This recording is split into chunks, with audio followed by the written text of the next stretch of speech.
Chapter number 12, the halogens. Actually, elements in the group 7 are known as halogens. When we use the word halogens, actually from the Latin language, it means salt forming. We talk about the halogens because they are mostly salt forming compounds. Most of the salts that we use in our daily life contain either of the elements of the halogen.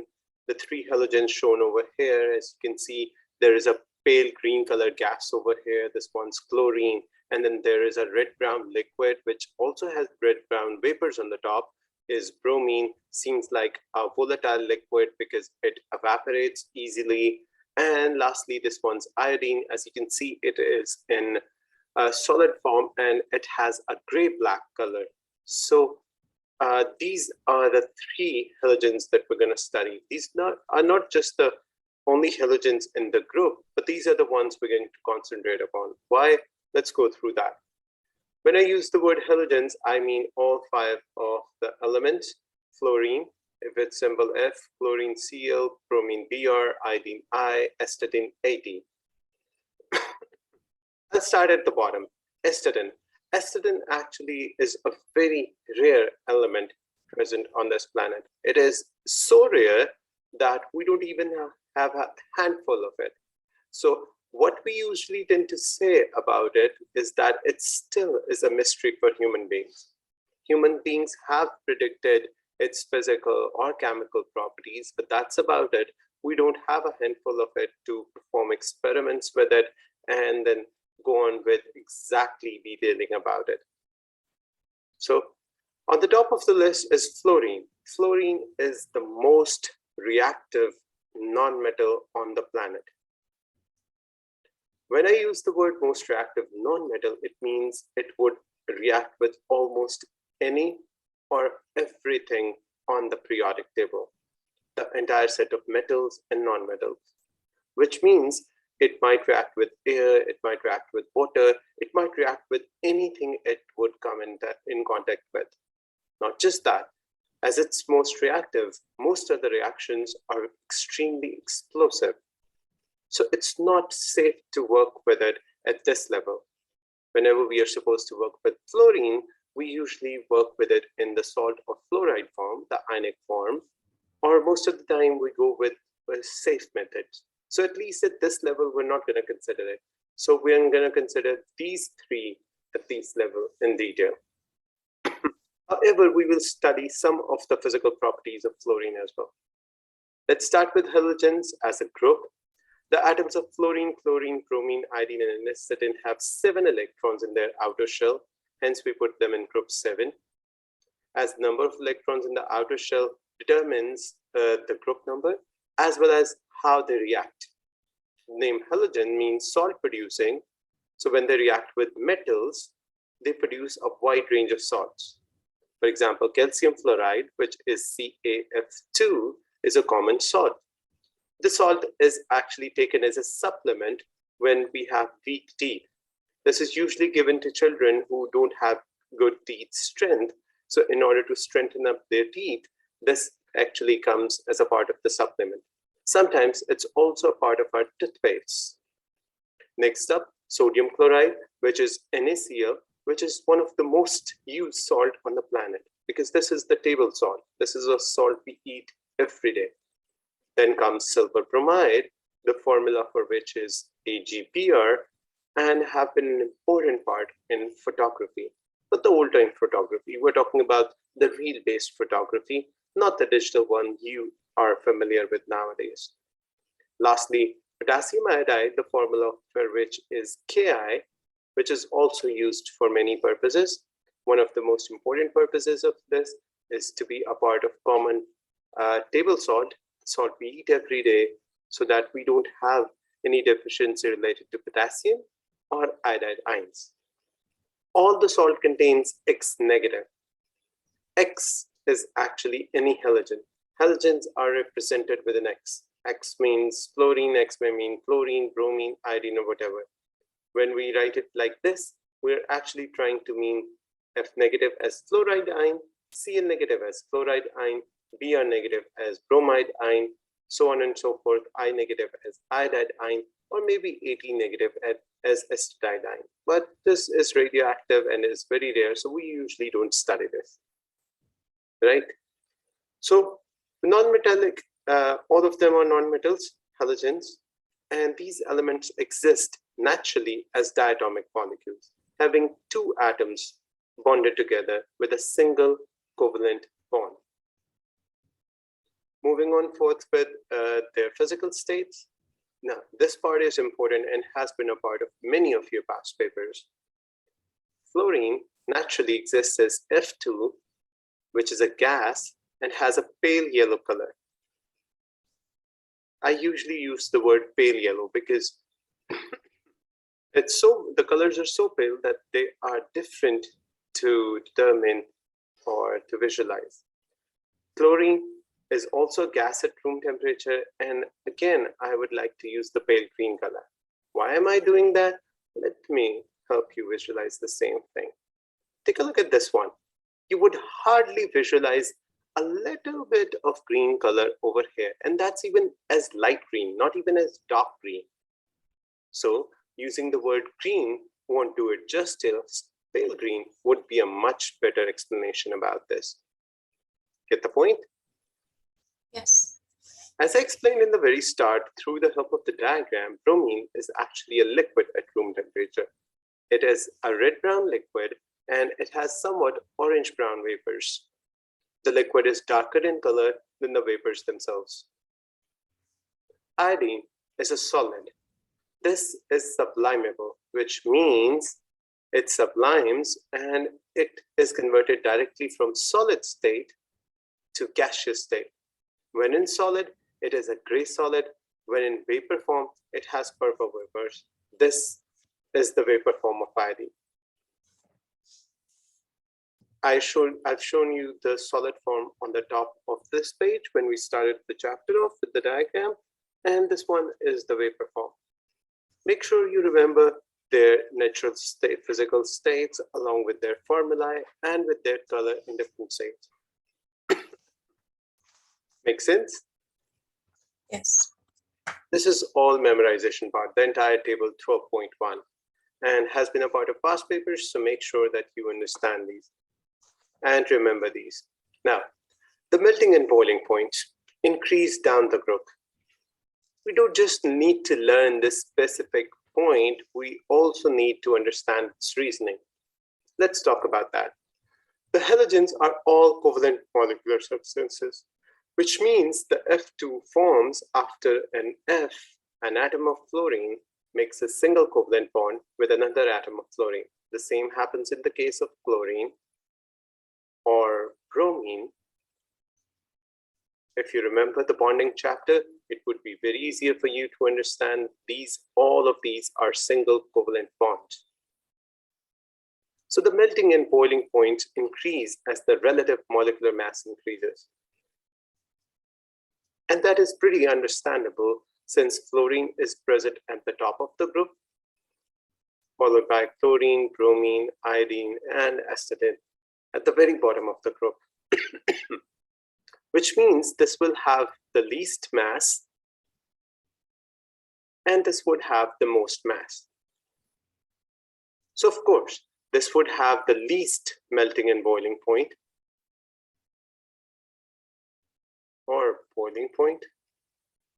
So this would have most or highest melting or boiling point, right? That's because these are smaller structures having less attractive forces among them, and these are bigger, larger structures having stronger forces of attraction among them. This is a reminder for what I just said. Intermolecular forces are forces of attraction between molecules. Smaller the molecule, weaker the attraction, bigger the molecules, stronger the attraction. All right? Remember one thing. When we are melting or boiling something, we're putting in energy to overcome these stronger forces of attraction. Remember, no covalent bonds are broken when we melt or boil any of these. All right? And here I just wrote them as symbols. Actually, we're talking about these as diatomic states. So this is the first physical property, melting and boiling point. Up next, they are poor conductors of heat and electricity both. Acetylene is radioactive and formed during the radioactive decay of other elements such as uranium and thorium. Most of its isotopes are so unstable that their lives can be measured in seconds or fraction of a second, which means it decomposes almost instantly. That's why it's so rare. If acetylene was a stable isotope or a stable atom, we might have been able to study it a long time ago. As it's so unstable and decomposes so quickly, decays into other forms or other atoms so quickly, not able to study it. That's why we're not going to discuss acetylene over here. This completes all the physical properties. So we discussed their states of matter, their appearance in terms of colors, their melting and boiling points, their heat or electric conductivity, thermal or electrical conductivity. If we could, we can move on to safety. Understand? Okay, good. So safety, I have discussed specifically the safety of fluorine because that was a part of your book. Fluorine is so dangerously reactive that you would never expect to find it in a school lab. Apart from any safety problems due to the reactivity of elements such as fluorine and fluorine, all the halogens have extremely poisonous peppers and have to be handled in a fume cupboard. Liquid bromine is also corrosive, and great care has to be taken to keep it off the skin. If it comes in contact with the skin, it is very corrosive. It can eat the skin away and might follow with an allergy or a reaction from the body. That's why we try to keep them away from children at least at school level.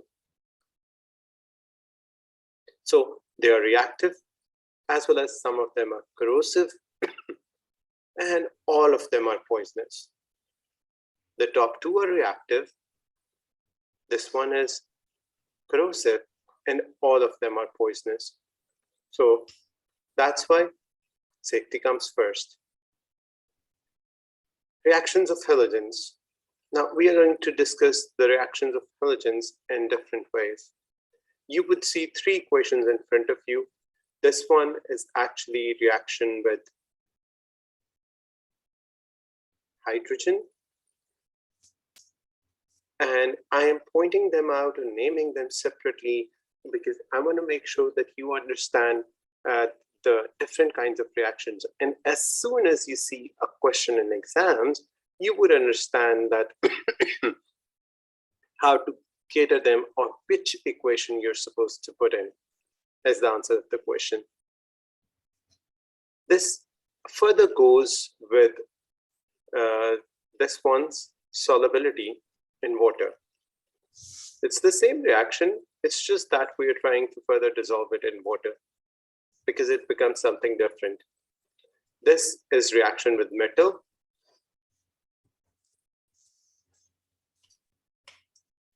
Now let's study a couple of details first before I come up with their alternative names, which have been used in past papers too. Starting off with reaction with hydrogen. Halogens react with hydrogen. They form hydrogen halides, which means halogens are converted into negative ions. Hydrogen fluoride, hydrogen chloride, hydrogen bromide, hydrogen iodide. You would see that the naming has a very specific pattern. So much so, it's easier for you to predict the name if hydrogen reacts with acetylene. Can you predict that?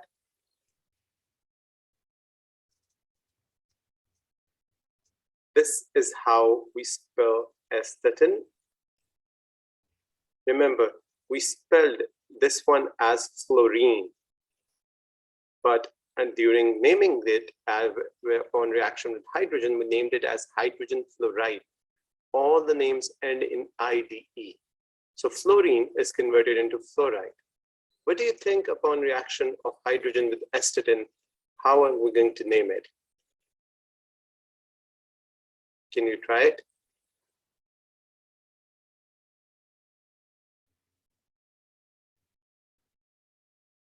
So I was asking you that if hydrogen reacts with astatine, and that's how we spell astatine, what would be the name of the compound?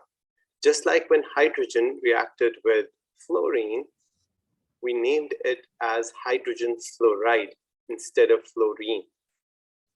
So INE was converted into IDE. What do you think the name of the compound would be if hydrogen reacts with astatine? Try naming it. Hydrogen acetate. Perfect. That would be hydrogen astatide. So we are simply replacing the last three letters of astatine with astatide. So I think that's pretty easy. That also has been a past paper question. So if you can predict it correctly here, you can definitely predict it correctly over there too. Now, even there is just one reaction given over here, the rest of the reactions would exactly be the same. So if we are supposed to write a reaction with chlorine, it's going to be pretty much the same. Take a look, it would be just chlorine replacing bromine everywhere in the equation. And there you go, you have the reaction with chlorine. So I think it should be easier for you to write the reaction with fluorine or with iodine or even with astatine. Can you write that? You get the point how to do it? Yes. Good, good.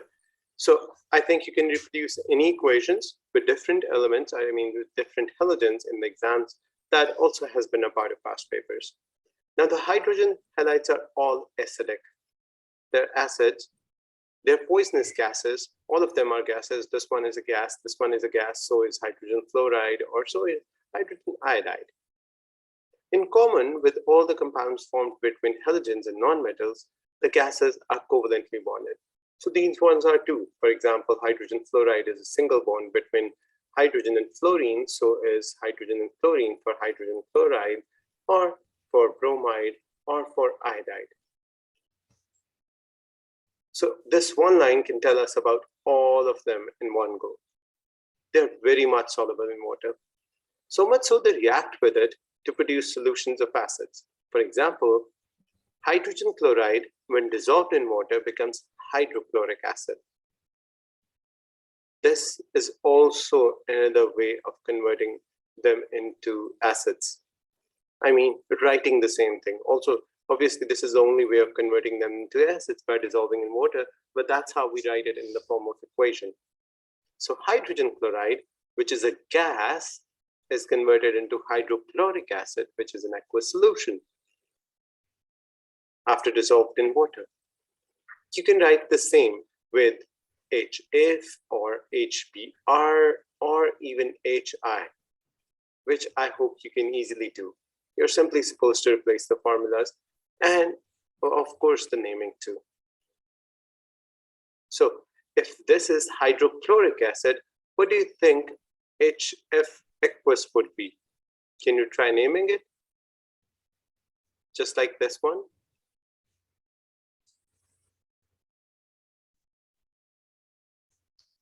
Try coming up with a name for this one. For H, we're going to use the word hydro. For F, or for any halogen, we are going to end it in IC, not INE, not IDE, IC acid.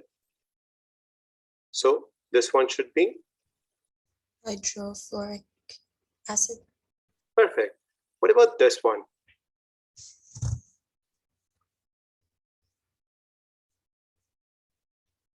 Hydrobromic acid. Perfect. Our last attempt at one of the bottom halogens, this one.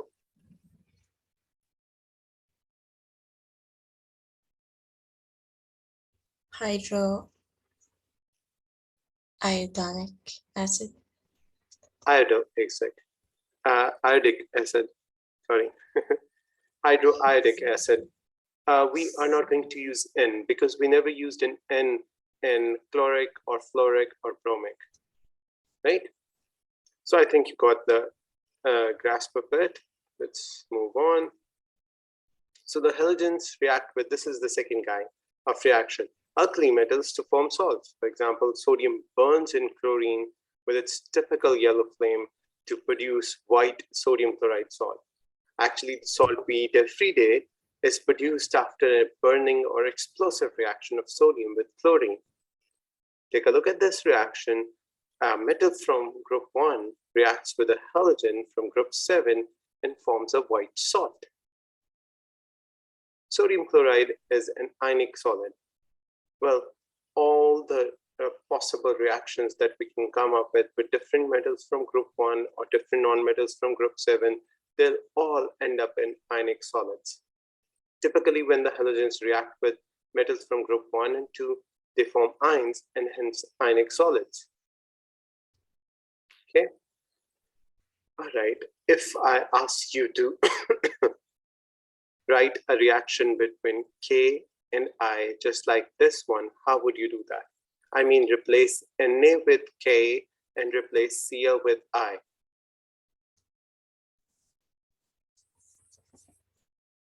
Or what would that be?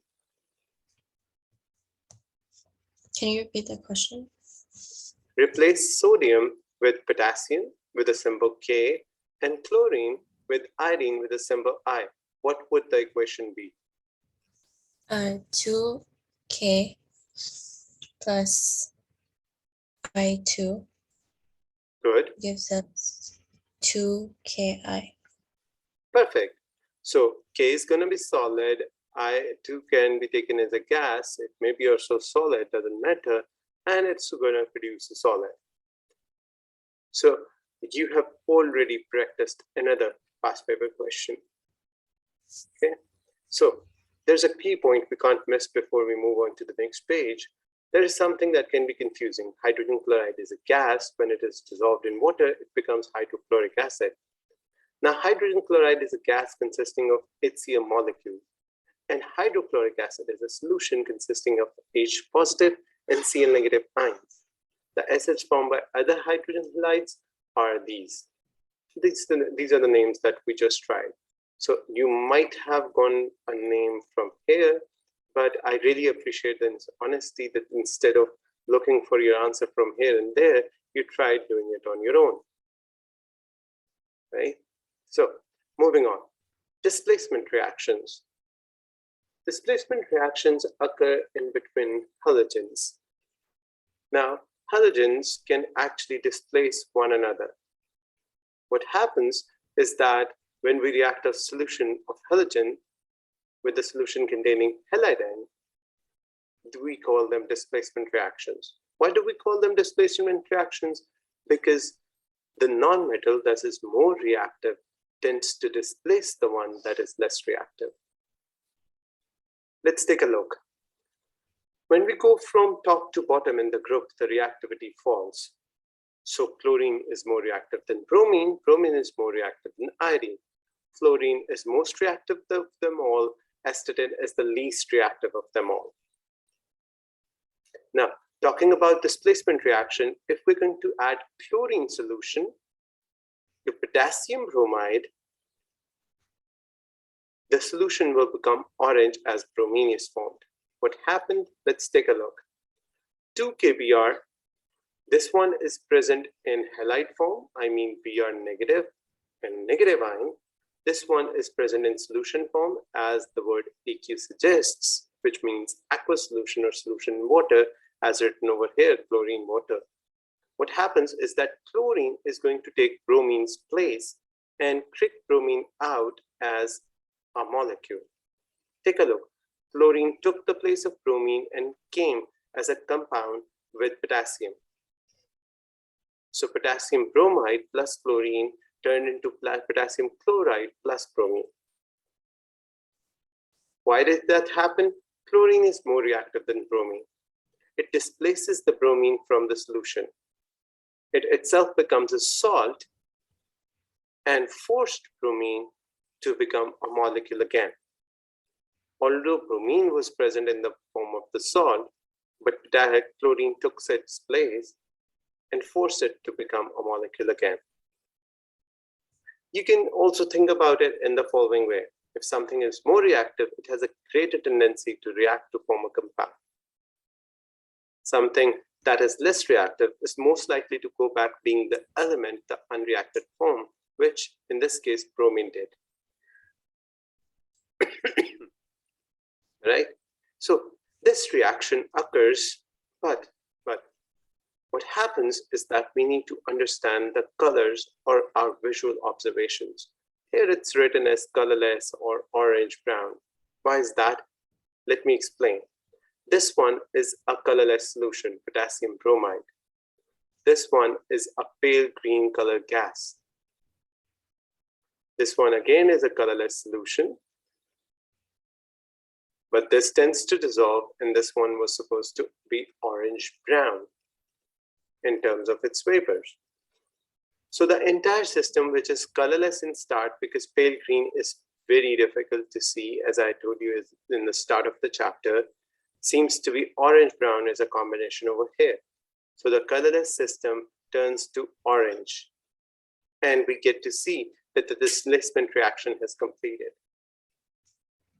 So when the colors change, we get to know the displacement reaction has taken place. Here is a key point we need to explain. Pure liquid bromine is red-brown, but the solution is orange. If we dilute it more, it would even look yellow. So if it's concentrated, it looks brown. If it's a little dilute, it looks orange. If it's very dilute, it looks yellow. The actual color is red-brown. So more the water you're going to add to it, the lighter the color becomes. The less amount of water, the darker would be the color. Get the point? Yes. Good. So we can do the same thing with iodine. Take a look. Chlorine is present in its molecular form. Iodine is present in the compound form with potassium. Chlorine is more reactive, iodine is less reactive, so chlorine displaces it to gain the compound form itself and forces iodine to get to its molecular form, its elemental form. Now, this one is colorless. This one is pale green. This one is colorless again. And this one is slightly brown in terms of solution. So as soon as the whole colorless system turns to a little bit of brown, we get to know that the reaction occurred or displacement occurred. So as you can see, however, this reaction is an example of this one. So you would get to see. However, this one is almost the same because this is the color of elemental bromine, like aqueous solution. So whether it forms over here or here, it gives almost the same color. This reaction is also a displacement reaction. Bromine is more reactive than iodine. So bromine in elemental form is capable of taking out the place of iodide ions to become a compound by itself, forcing the iodide ions to take their elemental form again. Again, we get a brown solution of iodine.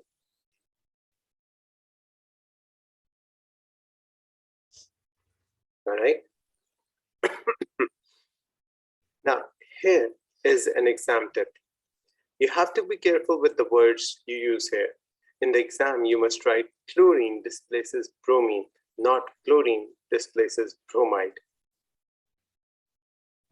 Bromine displaces iodine, not bromine displaces iodide. Bromine and iodine displaced from potassium bromide and potassium iodide solution gives colors like these. So what happens if we take a less reactive element and try to displace it with a more reactive one? They have covered all of these over here. All of the following experiments show no reaction. When bromine is reacted with potassium chloride, as bromine is less reactive, it cannot displace the more reactive chlorine. Iodine with potassium chloride or iodine with potassium bromide, there would be no reactions. Why? Because iodine is supposed to be the least reactive among all three of these. So it cannot displace chlorine, it cannot displace bromine. So if an equation comes like this, 2 kBr plus I2, you're supposed to write something like this next to it, because there is no chemical reaction for this one. As iodine is less reactive than bromine, it won't be able to displace it.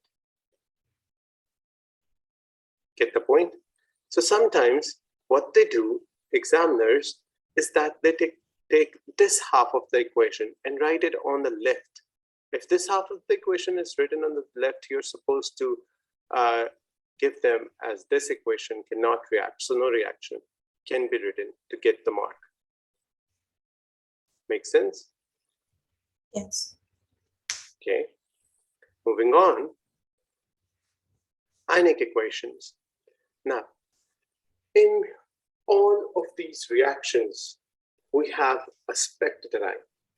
And when we are supposed to write the ionic equations, we are supposed to take those spectator ions out of the equation. I hope you understand how to write ionic equations, because that was a part of Unit 1, the previous one.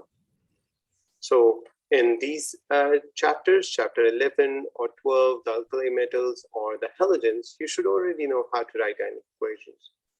Now you take out the spectator ions.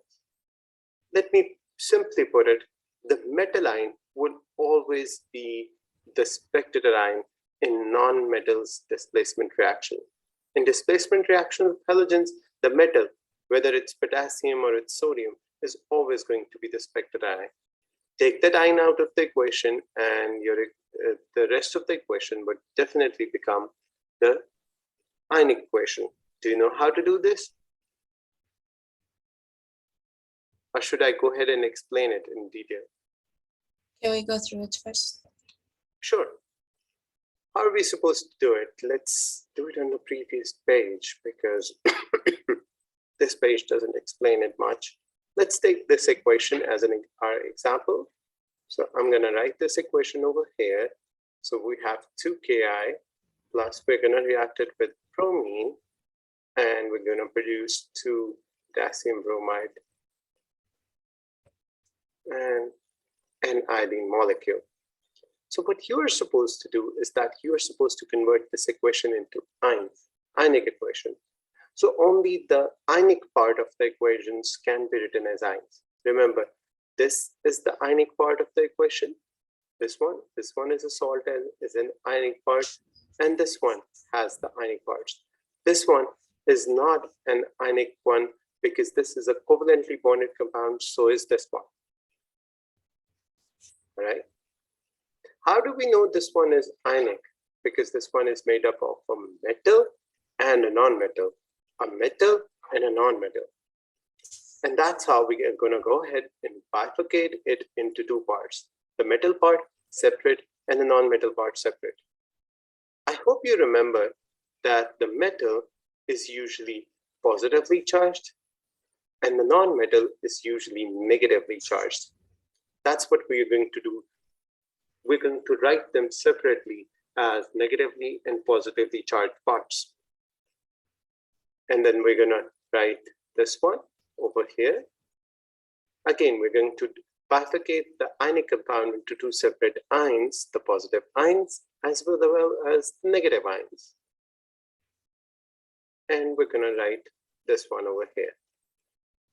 Now what I'm going to do is that I'm going to copy all the state symbols onto this equation. So this one's aqueous, this one's aqueous, this one's aqueous, this one's aqueous. So, okay, I'm gonna also copy. So this aqueous gives us 2 kinds of aqueous ions, the positive aqueous ions and negative aqueous ions. Again, this one was aqueous. Again, the positive aqueous ions, the negative aqueous ions, and this one is also aqueous. What we can do is that we can cut out the parts which are similar on both sides. Take a look. This one is similar to this one. We can cut them out.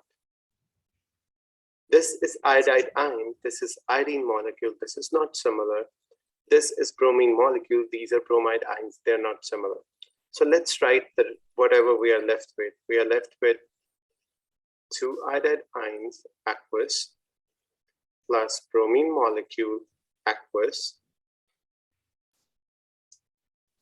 2 bromide ions aqueous, and an iodine molecule aqueous. This entire over here is known as an ionic equation, and that's what they want from you. What we simply did is that we cut out this part, which are known as spectator ions. These ions had nothing to do in this entire chemical reaction. They're just spectators. What happened entirely is that bromine was capable of displacing iodine, so this entire reaction occurred because of these ions. Potassium has no play in this entire reaction. We call it a spectator ion. Actually, not spectators, spectator ion. Right? So we take out the spectator ions, and whatever we are left with is known as ionic equation. And that's what they want you to write in exams. I think that explains the whole thing, right? Yes. So what was I saying in the start when I moved on to the next page? As soon as I went to the next page from this one, what I said was that the metal in the entire equation is spectator. So I was talking about these 2 K positive ions and these 2 K positive ions. Take a look. We just took these 2 out. And after we took these 2 out, the rest of the equation was known as ionic equation. So for all of these displacement reactions, the metal ion on both sides are spectator ions. Take them out, the rest of the equation would be ionic equation. That's what I was telling you as a tip for writing these equations. Get the point? Yes. Good. Ionic equations are commonly used questions in past papers, so make sure that you're always able to write that. Remember, why do we write these as ions? Because when an ionic compound is dissolved in water, it automatically splits into ions. That's what we know by the name of dissolving. So we're not bifurcating them into ions. What happens as soon as we dissolve them into water, they automatically convert into positive and negative ions. It's just that we never wrote the spectator ion in the equation and we called it an ionic equation. And that's what it says over here. This is known as an ionic equation, does not include the spectator ions. So one more point, important point. Displacement reactions are also redox reactions. These reactions show us the simultaneous oxidation and reduction. Let's go for a reminder first. Oxidation was loss of electrons. Reduction was gain of electrons. So obviously one of these species is losing electron and one of them are gaining it. Take a look. The equation which is written over here, the bromide ions, the chlorine reacting to form chloride ions and bromine.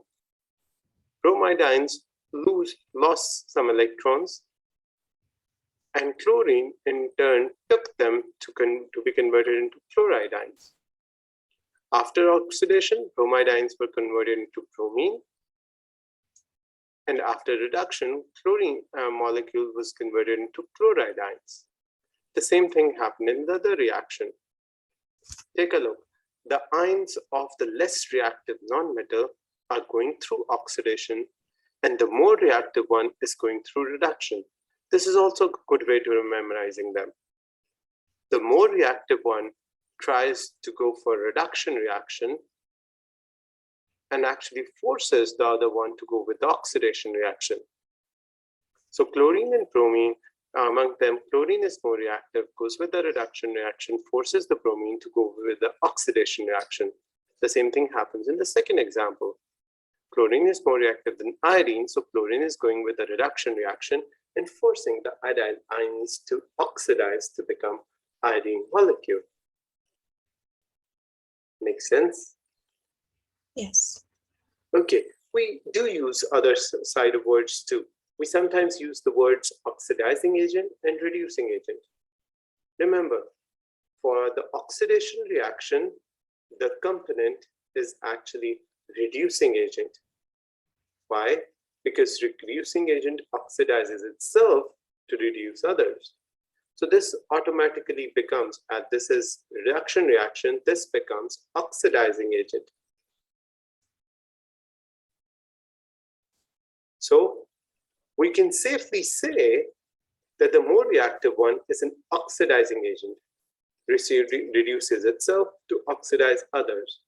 And the less reactive one in these reactions, all of these reactions are reducing agents because they oxidize themselves to reduce others.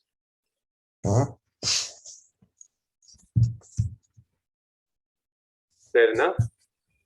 Yes. The same thing is written at the bottom lines, these ones, and they explain which ones are oxidizing or which ones are reducing agent. So repeating, the more reactive one goes with the reduction reaction and is a good oxidizing agent. The less reactive one goes with an oxidation reaction and is a good reducing agent in this reaction.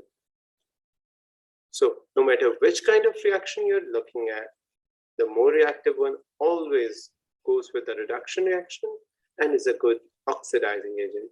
And the less reactive one is vice versa. It goes with an oxidation reaction, but is a good reducing agent. So all three reactions or examples tell us the same thing. A little bit of an extension work. This works only for nonmetals. So whatever I've told you only goes for nonmetals. For metals, the most reactive one is the best reducing agent. The case becomes exact opposite. The difference comes because nonmetals react to form negative ions, but metal react to form positive ions. So everything becomes the exact opposite in case of metals. Good enough? Yes. Another part of extension work tells us that chlorine is more reactive than bromine, which is more reactive than iodine. So chlorine is a stronger oxidizing agent than bromine, which in turn is a stronger oxidizing agent than iodine. Chlorine can oxidize or take away electrons from bromide ions and iodide ions both. Bromine can only oxidize or take away electrons from iodide ions, but iodide ions or iodine is not capable of oxidizing bromide or chloride ions, which again relates to their reactivity difference. Make sense? Yes. All right. Let's explain the trend in reactivity of halogens. Why are we continuously calling one of them more reactive and the other ones less reactive? So let's talk about that. The reactivity of halogens lies in the fact how readily they form negative ions. And the halogens form negative ions because they take electrons away from something else. They gain those electrons, go with a reduction reaction, and are quickly converted into negative ions. Now comparing them between one another, a chlorine atom is smaller than a bromine atom. So when we are going to add an electron to the outer shell of chlorine atom, the nucleus is closer to the incoming electron and would attract it better. In case of bromine, the nucleus is a little farther and the attraction would not be strong enough, as there are some inner electrons which are trying to gain the nucleus's attraction. So what would happen? The attraction would not be strong enough and it would not be as easy to add an electron in the chlorine atom as compared to bromine one. So chlorine is easier, bromine is a little difficult, so chlorine is more reactive and it gains that electron easily than bromine. Or in other words, we say chlorine therefore has a stronger tendency to form a -1 ion than bromine, which in turn has a stronger capability than iodine.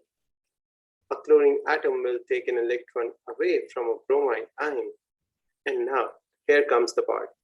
When this electron has been added to it, it becomes a bromide ion. And if this electron is not here, chlorine can easily take up that electron over here because the nucleus of chlorine would attract this electron more strongly than even bromide ion. So the electron is easily taken out of bromide ion to chlorine, and that's the way, and that's how chlorine is actually capable of displacing bromine. Because this happens in that reaction. The extra electron bromide ion has is strongly attracted by chlorine and is taken away by chlorine. So chlorine acts as a very good oxidizing agent. Oxidizes bromide ions into bromine and reduces itself from chlorine molecule to chloride ions, as we have studied previously. Get the point? Yes. So that's the background chemistry of what happens. This argument does not apply to fluorine. Fluorine atoms don't in fact electrons more easily than chlorine do. This is for reasons which we don't study at International or IGCSE. The greater reactivity of fluorine is because of the particular weak covalent bond between fluorine atoms.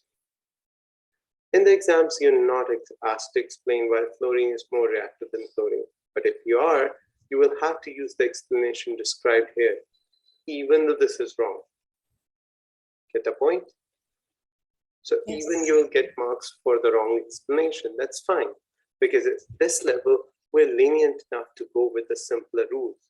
But the rules will become complicated and complicated at higher levels, where they become more sophisticated, in other words. Why? Because the substances act with a variety. Not all of them act in the same way. But at this level, if you're supposed to explain them, you can explain them all in the similar way, even that's not correct, because you'd still get the marks. That actually is easy. I like this part about IGCSEs is that they go with the easier task at this level and slowly get it to a more sophisticated and a difficult work. I like to call this kind of chemistry as baby steps for chemistry students, because they even get marks for something that is explained incorrectly or wrong. But I like that part. There's another extension work over here. You may be thinking, why doesn't the higher nuclear charge on bromine atom means that it attracts the electron more strongly? Because if it has more electrons, it obviously has more protons in the nucleus too. So why not a stronger attraction for this electron over here than chlorine? Now you need to consider the amount of attraction of the incoming electron actually feels from the nucleus. In chlorine, there are 17 positively charged protons, balanced by 10 negatively charged electrons in the inner shell. That means new electron feels an overall pull of +7 from the center of the atom. A similar argument with bromine shows that new electron also feels an overall pull of +7. But in the case of bromine, it's further away. So bromine is not able to attract it in the similar way. So it means the pull is same for both of these, but the distance from the nucleus of the electron is not the same. That's why we have given this explanation, because this explanation is actually correct. And this isn't. However, they usually at this point do not ask you to explain this. You won't need to explain this. Just writing these would be good enough and will get you marks. All right? What they're trying to tell you with these two extension works is that sometimes you need to put up the correct reasoning to get the marks. And sometimes you can even go with the wrong reasoning to get the marks. And that's fine. But whatever the books have bifurcated for you, you have to go according to that. Now, if you don't write this reasoning over here and instead go with this one, that's not right way to get the mark. And instead of going with this reasoning, if you go with this one, this won't be even completely correct. So try going with the reasoning that's given in the book instead of going with the reasoning of your own or what you find over the internet. Because what you find over the internet may be something that is not of your level, and you're writing sentences taken from higher level students, which you're not supposed to. So try going from the book. I always tend to ask my students that taking the words right out of the book and putting them in papers is the safest way to gain marks. Make sense?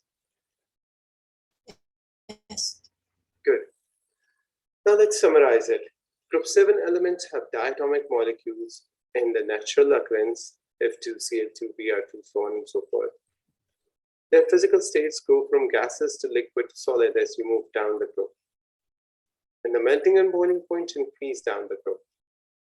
But reactivity decreases down the group, don't forget that. They've colored poisonous vapors. The color of the elements get darker down the group. Now this is a very important point. You may not have noticed this. They haven't said it throughout the chapter, but it's written over here. The color of the elements get darker down the group, which means the elements at the bottom have darker colors, the elements at the top have lighter colors. Hence, I was using the word pale with fluorine and chlorine in order to show the difference over here. Now they form compounds with formula HX, which is HF, HCl, HR, when react with hydrogen, and when we dissolve the compound in water, they form acids. They all form ionic salts with metals and covalent compounds with nonmetals. They form X-negative ions in ionic compounds. They become less reactive towards the bottom of the group, and they will displace elements lower down the group from their salts. So any element on the top of the group would be able to displace all of them below it in the group. Fluorine would be able to displace all 4 of them. Chlorine would be able to displace all 3 beneath it. Bromine will only be able to displace iodine and acetylene. Iodine would be able to displace acetylene only. Acetylene won't be able to displace any of these, being the least reactive one. Now we can use these properties and we can always come up to predict the trends of acetylene in group 7. Acetylene would be a dark color than iodine. Dark gray or dark black would be a very good choice. It would be solid at room temperature. It would have a higher melting and boiling point than iodine. It would be diatomic naturally and contain A2 molecules, although that's not true because naturally it's very reactive. It would react with hydrogen to form HAT, which will dissolve in water to form an acid, hydroacetic acid. Will form the salt NaAT with sodium or KAT with potassium. Sodium acetatide or potassium acetatide, the names. Will contain the acetatidine, AT negative in ionic salts, just like the above examples. Will be less reactive than even iodine. Will be displaced from solution by fluorine, chlorine, bromine, or iodine. Anything above it, not just iodine, anything above it. And here we finish the chapter.